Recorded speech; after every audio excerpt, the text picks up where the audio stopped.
అయితే చూడండి, కంపారిజన్ అనేది ఎప్పుడు ఒక పర్సన్కి ఇంకొక పర్సన్కి మధ్య మాత్రమే జరుగుతుందా? కాదు, ఒక పర్సన్కి ఒక గ్రూప్లో ఉన్న పర్సన్స్తో కూడా కంపేర్ చేయొచ్చు. ఎలా చేయాలో నేను ఇప్పుడు మీకు ఎక్స్ప్లెయిన్ చేసి చెప్తాను. ఓకే, చూడండి, నేను ఒక ఎగ్జాంపుల్ చెప్తాను. ఒక క్లాస్ ఉంది, ఆ క్లాస్లో గర్ల్స్ ఉన్నారు, బాయ్స్ ఉన్నారు. ఓకేనా? అయితే చూడండి, వీళ్ళంతా గర్ల్స్, వీళ్ళంతా బాయ్స్. ఓకేనా? అయితే ఇందులో నేను ఒక గర్ల్తో మిగతా వాళ్ళని కంపేర్ చేసి చెప్పాలనుకుంటున్నాను. ఓకేనా? ఈ గర్ల్తో మిగతా ఒక్కొక్క గర్ల్ని కంపేర్ చేసి చూడండి, ఒక్కొక్క గర్ల్ని ఒక గర్ల్తో కంపేర్ చేసి అందరికన్నా ఈమె ఇంటెలిజెంట్గా ఉంది అని నేను చెప్పాలి అనుకున్నాను అనుకోండి. నేను ఎలా చెప్తాను అని అంటే, she is more intelligent than any girl అని చెప్తాను. ఓకేనా? ఫస్ట్ ఇలా చెప్దాం, she is more intelligent than any girl. అయితే నేను ఎందుకని ఎనీ గర్ల్ అని పెట్టానంటే, నేను ఒక్కొక్క గర్ల్తో ఈ అమ్మాయిని కంపేర్ చేసి అందరికన్నా కానీ ఈమె ఇంటెలిజెంట్గా ఉంది అని చెప్పాలనుకుంటున్నాను. అందరికన్నా కానీ అంటే ఒక్కొక్కరికన్నా కానీ. అయితే నేను ఇప్పుడు ఎనీ గర్ల్ అని పెట్టాను అనుకోండి, నేనేం చేస్తున్నా, ఈ గర్ల్తో వీళ్ళ మొత్తాన్ని కంపేర్ చేస్తున్నాను, ఈ క్లాస్లో ఉన్న గర్ల్స్ మొత్తాన్ని. ఓకేనా? అయితే అలా కంపేర్ చేసేటప్పుడు చూడండి, సపోజ్ ఏ ఉందనుకోండి, ఈ గర్ల్ ఏ అనుకోండి. ఓకేనా? ఏ, బి, సి, డి. ఫస్ట్ నేను ఏతో బిని కంపేర్ చేశాను. కంపేర్ చేస్తే ఏనే ఇంటెలిజెంట్గా ఉంది. తర్వాత ఏతో సిని కంపేర్ చేశాను, ఏనే ఇంటెలిజెంట్. ఏతో డిని కంపేర్ చేశాను, ఏనే ఇంటెలిజెంట్. కానీ any girl in the class అని పెడదాం, ఇన్ ద క్లాస్. ఓకేనా? Any girl in the class అని అంటే ప్రతి ఒక్క అమ్మాయి కన్నా కానీ కదా. అలాంటప్పుడు నేనేం చేయాలంటే ఏని ఏతో కూడా కంపేర్ చేయాల్సి వస్తుంది. కానీ ఏని ఏతో కంపేర్ చేసినప్పుడు ఏ కన్నా ఎక్కువ ఇంటెలిజెంట్గా ఉంటుందా? ఉండలేదు. అంటే నువ్వు ఆ పర్సన్ని అదే పర్సన్తో కంపేర్ చేసి ఒక పర్సన్ ఇంకొక పర్సన్ కన్నా ఎక్కువ తక్కువ అని చెప్పలేవు. ఓకేనా? చెప్పకూడదు కూడా. అందుకని ఈ సెంటెన్స్ తప్పు అవుతుంది. మరి కరెక్ట్ సెంటెన్స్ ఏంటంటే ఎనీ అదర్ గర్ల్ అని పెట్టాలి. Any other girl. ఓకేనా? She is more intelligent than any other girl in the class. ఓకేనా? అంటే ఆ క్లాస్లో ఉన్న వేరే ఏ అమ్మాయి కన్నా కానీ ఈ అమ్మాయి ఎక్కువ ఇంటెలిజెంట్ అయినది అని, ఎక్కువ తెలివిగలది అని. ఓకేనా? అయితే ఈసారి నేనేం చేస్తున్నా అంటే ఈ గర్ల్ని ఈ బాయ్స్తో కంపేర్ చేస్తున్నాను. బాయ్స్లో ఒక్కొక్కరితో కంపేర్ చేస్తున్నాను. అలా ఒక్కొక్కరితో కంపేర్ చేసేటప్పుడు ఏమని రాస్తా అంటే, she is more gent than any other boy in the class. సరే, ఇలా రాశాను, any other boy in the class అని రాశాను. వెల్, ఇప్పుడు ఇది కరెక్టేనా? చూద్దాం. చూడండి, ఇందాక గర్ల్స్తో కంపేర్ చేశాం. అంటే చూడండి, ఇది పీర్ కంపారిజన్. ఇదే గర్ల్ని అదే క్లాస్లో ఉన్న గర్ల్స్తో కంపేర్ చేసాం.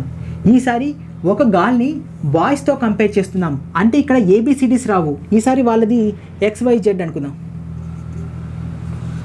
చూడండి, నేను ఏని ఎక్స్తో కంపేర్ చేశాను, ఏ ఇంటెలిజెంట్.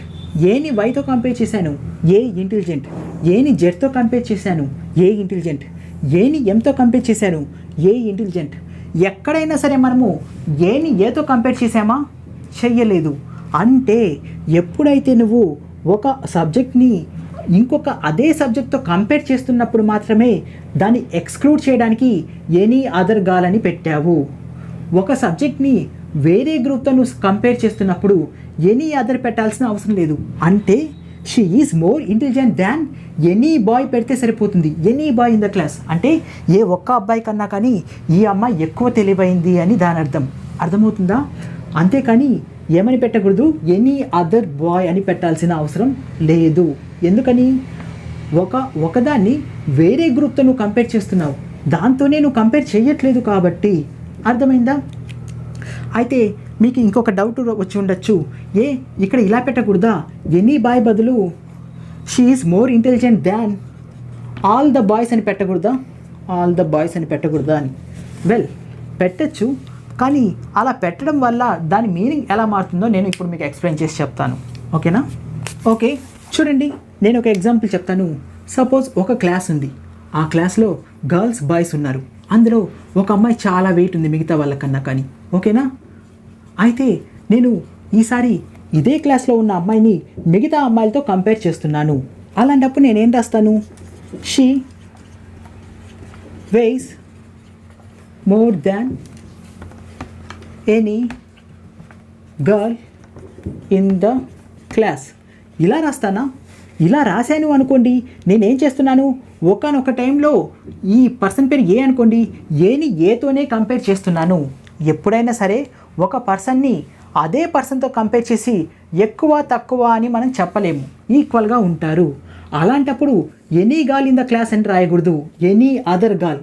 ఈ పర్సన్ని ఎక్స్క్లూడ్ చేయాలి. కాబట్టి any other girl in the class అని రాస్తే కరెక్ట్ అవుతుంది. అయితే ఇది సెక్షన్ ఏ అనుకోండి, ఇంకొక సెక్షన్లో ఉన్న అమ్మాయిలతో కంపేర్ చేసేటప్పుడు నువ్వు రాయొచ్చు she weighs more than any girl in section B అని రాయొచ్చు. ఎందుకని? ఇప్పుడు ఈమె సెక్షన్ ఏలో ఉంది, నువ్వు సెక్షన్ బిలో ఉన్న అమ్మాయిలతో కంపేర్ చేస్తున్నావు.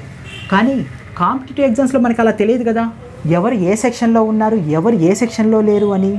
అలాంటప్పుడు మనం ఎనీ అదర్ గాలే రాస్తాము. సరే, ఈమెని బాయ్స్తో కంపేర్ చేస్తుంటే చూడండి, ఒక నౌన్ని వేరే డిఫరెంట్ నౌన్తో మనం కంపారిజన్ చేస్తున్నాము. For example, she weighs more than any other girl in the class. ఇలా రాస్తామా? She weighs more than any other boy in the class అని రాస్తామా? ఇలా రాయం. ఎందుకని? ఒక గాల్ని మిగతా అబ్బాయిలతో మనం కంపేర్ చేస్తున్నాము. అర్థమైందా? ఒక యూనిట్ని వేరే యూనిట్స్తో మనం కంపేర్ చేస్తున్నాము. అలాంటప్పుడు ఎనీ బాయ్ అని రాస్తే సరిపోతుంది, ఎనీ అదర్ బాయ్ అని రాయకూడదు. ఒకవేళ హీ అనుకోండి, ఇతను అబ్బాయి అనుకోండి, అప్పుడు ఎనీ అదర్ బాయ్ అని రాస్తే పర్లేదు. అర్థమైందా? అయితే మీకు ఒక డౌట్ రావచ్చు, ఇక్కడ ఎనీ అదర్ గర్ల్ రాయకుండా ఆల్ ద అదర్ గర్ల్స్ అని రాయొచ్చా, రాయకూడదా అని. అలా కాకుండా ఎనీ బాయ్ అయిన కాకుండా ఆల్ ద బాయ్స్ అని రాయొచ్చా అని. ఓకేనా? ఇలా రాయొచ్చా? She weighs more than all the boys in the class అని రాయొచ్చా? రాయొచ్చు. దాని మీనింగ్ మారిపోతుంది. దాన్ని కూడా నేను మీకు ఒక ఎగ్జాంపుల్తో ఎక్స్ప్లెయిన్ చేసి చెప్తాను. చూడండి, ఒక క్లాస్లో ఒక టీచర్ ఉన్నారు. ఆ టీచర్ ఒక వెయిట్ 100 kgs అనుకోండి. 3 స్టూడెంట్స్ ఉన్నారు. ఓకేనా? వీళ్ళ వెయిట్ 30 అనుకోండి. మొత్తం కలిపితే 90 అయింది. అంటే టీచర్ వెయిట్ స్టూడెంట్స్ వెయిట్ కన్నా కానీ ఎక్కువగా ఉంది. నేను ఒక్కొక్కరిగా కంపేర్ చేశాను అనుకోండి, టీచర్ వెయిట్తో ఒక్కొక్క స్టూడెంట్ వెయిట్ని విడివిడిగా కంపేర్ చేశాను అనుకోండి, అప్పుడు ఏం రాస్తానంటే teacher weighs more than any other student in the class. ఇలా రాస్తానా? చూడండి, నేను ఈసారి ఏ యూనిట్స్కి మధ్య కంపేర్ చేస్తున్నాను. A noun? ఇదేమో టీచర్. ఈ నౌన్ ఏంటి? స్టూడెంట్. అంటే స్టూడెంట్కి టీచర్కి ఈ 2 యూనిట్లు వేరు కదా. అలాంటప్పుడు ఎనీ అదర్ రాయాల్సిన అవసరం ఉందా? అవసరం లేదు. కాబట్టి any student in the class అని రాస్తున్నాను. అంటే ఇప్పుడు కంపారిజన్ దేనికి మధ్య జరుగుతుందో తెలుసా? చూడండి, ఇది టీచర్ టీ అనుకుందాం, ఏ బి సి అనుకోండి. ఫస్ట్ నేను టీచర్తో ఏని కంపేర్ చేశాను. ఇతను 100, ఇతను 30. ఇతను ఎక్కువగా వెయిట్ చేస్తున్నాడు. తర్వాత బిని కంపేర్ చేశాను, బి కూడా 30. తర్వాత సిని కంపేర్ చేశాను, సి కూడా 30. ఇలా ఒక్కొక్కరిని టీచర్ వెయిట్తో కంపేర్ చేశాను. అర్థమవుతుందా? అలా కాకుండా నేను 3 వెయిట్ని కలిపి తీసుకొని కంపేర్ చేశాను అనుకోండి. 3 వెయిట్ తీసుకున్నా కానీ ఎంత? చూడండి, A plus B plus C 3 weight తీసుకుంటే 90 kgs అయింది. అర్థమైందా? 30 90 kgs అయింది. టీచర్ వెయిట్ ఎంత? 100 kg. ఇప్పుడు నేను కంపేర్ చేసి అరే టీచర్ వెయిట్ వీళ్ళ అందరి వెయిట్ కన్నా కానీ ఎక్కువగా ఉంది అని చెప్పాలి అనుకున్నాను అనుకోండి. అంటే వీళ్ళకన్నా టీచర్ ఎక్కువగా వే అవుతున్నాడు, బరువు తూగుతున్నాడు అని చెప్పాలంటే teacher weighs more than all the students. అర్థమవుతుందా? ఆల్ ద స్టూడెంట్స్ అని పెట్టాను. అంటే నువ్వు ఆల్ ద స్టూడెంట్స్ అని పెట్టడం వల్ల ఒక్కొక్కరి వెయిట్ని టీచర్ వెయిట్తో విడివిడిగా కంపేర్ చేయట్లేదు, అందరి వెయిట్ని కలిపి టీచర్ వెయిట్తో కంపేర్ చేస్తున్నావు. అర్థమైందా? అయితే ఈసారి ఇతను కూడా టీచరే, స్టూడెంటే, ఇతని పేరు డి అనుకుందాం. ఓకేనా? ఇతను స్టూడెంటే, టీచర్ కాదు. అంటే ఇక్కడ స్టూడెంట్ హీ అని రాద్దాం. ఓకేనా? హీ అని రాద్దాం. అయితే ఇతని వెయిట్ 100 kgs కదా. వీళ్ళ ముగ్గురివి కలిపినా కానీ ఇతనే ఎక్కువగా బరువు తూగుతున్నాడు అని చెప్పాలంటే he weighs more than all the students. All the students అంటే ఇందులో మళ్ళీ నేను డీని కూడా కలపాలి. డీని కలపలేదు, ఆల్ ద స్టూడెంట్స్ అంటే డి కూడా కలుస్తాడు. ఏబిసిడి కలిపి అంటే ఇక్కడ డీని కూడా కలిపాను అనుకోండి. డి కేజెస్ అంతా 100 kgs అంటే 190 అయింది. 190 దీనికన్నా ఎక్కువ ఉంటుందా? ఉండదు. కాబట్టి మనం డీని ఎక్స్క్లూడ్ చేసేయాలి. ఎలా చేస్తాం? All the other students. అర్థమైందా?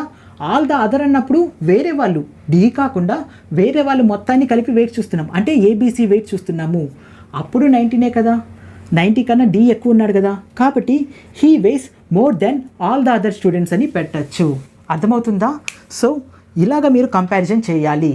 ఎనీ అదర్ గర్ల్ ఇలా పెట్టేటప్పుడు నువ్వు అదే పర్సన్తో కంపేర్ చేస్తున్నావా లేదా అని నువ్వు చూసుకోవాలి.